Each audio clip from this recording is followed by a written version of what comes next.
2024년 12월 3일 그날 밤 기억하시죠? 대한민국 전체가 정말 숨을 죽였습니다. 대통령의 갑작스러운 비상계엄 선포는 40년도 더 된 과거의 그 어두운 기억을 아주 섬뜩하게 소환했죠. 그런데요, 과거와 현재가 충돌했던 그 혼란스러운 밤의 모든 해답이 사실은 이미 1997년에 한 판결문에 다 담겨 있었습니다. 자, 지금부터 그 속으로 한번 깊숙이 들어가 보겠습니다. 그럼 오늘 우리가 이 충격적인 사건을 어떻게 파헤쳐 볼 거냐면요. 총 5단계로 나눠서 살펴볼 겁니다. 첫째, 내란이라는 죄가 법적으로 대체 뭔지 그 정의부터 확실하게 짚어볼 거고요. 둘째, 1980년에는 어떤 일이 있었는지 그 역사적인 원조 사건을 들여다볼 겁니다. 셋째, 이걸 바탕으로 2024년의 사건과 비교해보고 넷째, 두 사건이 얼마나 닮았고 또 무엇이 달랐는지 분석해 보겠습니다. 그리고 마지막으로 이 모든 것이 우리 민주주의에 어떤 의미를 남겼는지 이야기해 볼게요. 자, 내란 하는데 이게 법적으로 대체 무슨 뜻일까요? 이 단어의 의미를 정확히 알아야 이 모든 사건의 핵심을 꿰뚫어 볼 수 있습니다. 이런 근본적인 질문부터 한번 던져보죠. 그냥 권력을 잡으려고 한 거잖아요. 그런데 왜 이게 나라를 뒤엎으려는 시도만큼이나 심각한 국가에 대한 최악의 범죄가 되는 걸까요? 핵심은 바로 이 국헌문란이라는 네 글자에 있습니다. 이게 무슨 말이냐면요. 단순히 대통령 자리 하나 빼는 수준의 문제가 아니라는 거예요. 이건 뭐랄까. 우리나라의 기본 설계도, 즉 헌법 그 자체를 찢어버리려는 시도, 국가 시스템의 근간을 뿌리채 흔드는 행위라는 뜻입니다. 바로 이 국헌문란의 기준을 아주 명확하게 그냥 못을 박아버린 사건이 있었습니다. 그게 바로 1997년에 있었던 전두환 전 대통령에 대한 대법원 판결이에요. 사실상 오늘 이야기의 모든 것이 바로 이 판결에서 시작된다고 해도 과언이 아닙니다. 이 판결이 바로 우리가 두 사건을 들여다보는 가장 중요한 렌즈가 될 겁니다. 이 판결에서 정말 중요한, 어떻게 보면 좀 놀라운 해석이 나와요. 뭐냐면 굳이 국회를 폭파시키거나 없애지 않아도 된다는 거예요. 그냥 군대를 동원해서 국회의원들 일 못하게 문을 막잖아요. 그것만으로도 헌법을 파괴하는 행위, 즉 국헌문란이라고 본 겁니다. 국회의 문을 잠그는 행위 자체가 헌법에 대한 공격이라는 거죠. 그리고 이건 진짜 결정타입니다. 대법원이 뭐라고 했냐면요. 막 총 쏘고 피 흘리는 그런 폭력 사태가 없었어도 괜찮다는 거예요. 불법적인 목적으로 자, 지금부터 계엄이다 라고 선포하는 그 행위 자체가 국민들을 겁주는 폭동이 될 수 있다는 겁니다. 와, 그러니까 말 한마디만으로도 내란죄가 성립될 수 있다는 거죠. 엄청난 해석이지 않습니까? 자, 그럼 이 법적인 기준들이 그냥 이론에만 머무는 게 아니거든요. 실제로 어떻게 적용됐는지 그 원조격인 사건을 한번 들여다보죠. 바로 1980년 전두환 신군부의 쿠데타입니다. 이게 진짜 내란의 교과서, 뭐랄까 완벽한 청사진 같은 사건이었습니다. 이 흐름을 한번 보세요. 정말 단계적으로 아주 치밀하게 움직입니다. 12.2일 군사반란으로 먼저 군대를 자기 손아귀에 놓고요. 그걸로 끝이 아니죠. 다음엔 5.17 비상계엄을 전국으로 확대해서 나라 전체를 장악해요. 그리고 당연히 저항이 있었겠죠. 광주에서처럼요. 그런 목소리들은 무력으로 그냥 짓밟아버리고 결국 대통령 자리에 오르는 완벽한 시나리오였습니다. 그럼 구체적으로 뭘 했냐? 바로 이런 것들이었습니다. 군인들을 보내서 국회문을 아예 걸어 잠궈버리고 정치인들 모이지도 못하게 하고 신문이나 방송은 기사 내기 전에 다 검사받게 했죠. 그리고 반대하는 사람들은 영장도 없이 그냥 막 잡아들였어요. 바로 이 행동 하나하나가 나중에 대법원에서 이건 내란이다라고 땅땅땅 판결을 내린 근거가 된 겁니다. 자, 지금까지 1980년 얘기를 했는데요.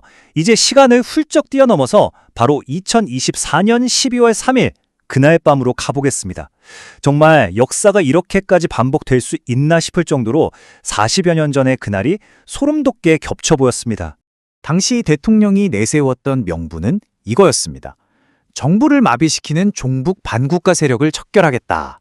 여기서 우리가 진짜 주목해야 할 단어는 바로 반국가 세력이에요. 정치적으로 의견이 다른 상대를 그냥 국가의 적으로 규정해버린 거죠. 그날 밤 모든 게 정말 순식간에 일어났습니다. 밤 10시 25분에 TV에서 갑자기 계엄이 선포되고요. 30분 좀 지나니까 특수부대 병력들이 국회로 들이닥칩니다. 하지만 새벽 1시에 국회의원들이 몸으로 문을 열고 본회의장으로 들어가죠. 그리고 결국 새벽 4시 반이 채 되기 전에 국회에서 계엄 해제를 의결해버립니다. 와, 정말 단 몇 시간 만에 대한민국의 운명이 왔다 갔다 한 겁니다. 그런데 이 계엄 선포 시작부터 뭔가 이상했습니다. 나중에 밝혀진 걸 보니 이건 뭐 법이고 절차고 다 무시한 거였어요. 원래대로라면 국무회의에서 논의하고 투표도 해야 하는데 그냥 건너뛰었고요.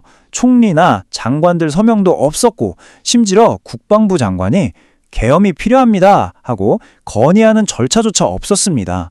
그냥 처음부터 불법이었던 거죠. 자, 그럼 이제부터 본격적으로 두 사건을 나란히 놓고 한번 뜯어보겠습니다. 어디가 그렇게 소름 돋게 똑같았는지, 그리고 또 무엇이 그 운명을 완전히 갈라놓았는지 말이죠. 이거 한번 보세요. 진짜 이걸 보고도 안 놀랄 수가 없습니다. 왼쪽이 1980년, 오른쪽이 2024년 포고령인데 문구가 거의 복사 붙여넣기 수준입니다. 정치활동 금지, 언론 통제, 핵심 내용이 그냥 똑같아요. 이건 뭐 2024년의 계획이 1980년의 그 독재 매뉴얼을 그대로 참고했다는 아주 강력한 증거 아닐까요? 표로 정리해서 보니까 더 확실하죠? 내세운 명분도 북한 위협으로 비슷하고 가장 먼저 공격하려 했던 핵심 타겟도 똑같이 국회였습니다. 그리고 그걸 실행하는 방법도 군대를 동원한 물리적인 봉쇄였고요. 법적인 근거가 없었다는 점까지. 이건 뭐 판박이라고 할 수밖에 없는 거죠. 두 사건 모두 결국 헌법의 심장인 국회를 멈추려고 했다는 점에서 본질이 같습니다. 그런데 말입니다. 이렇게까지 모든 게 똑같았는데 결과는 왜 완전히 정반대였을까요? 한쪽은 8년 넘는 독재로 이어졌고 다른 한쪽은 단 몇 시간 만에 실패로 끝났잖아요. 도대체 44년 동안 대한민국에 무슨 일이 있었던 걸까요? 가장 큰 차이점 중 하나는 바로 이거였습니다. 정보의 흐름. 1980년에는요, 방송국이랑 신문사만 장악하면 모든 걸 통제할 수 있었어요. 하지만 2024년은 달랐습니다. 시민들 한 명 한 명이 바로 방송국이었죠. 너도 나도 스마트폰을 꺼내서 계엄군이 국회로 들어가는 그 장면을 전 세계에 라이브로 송출해버렸습니다. 이제는 정보를 숨기고 통제하는 게 거의 불가능한 시대가 된 겁니다.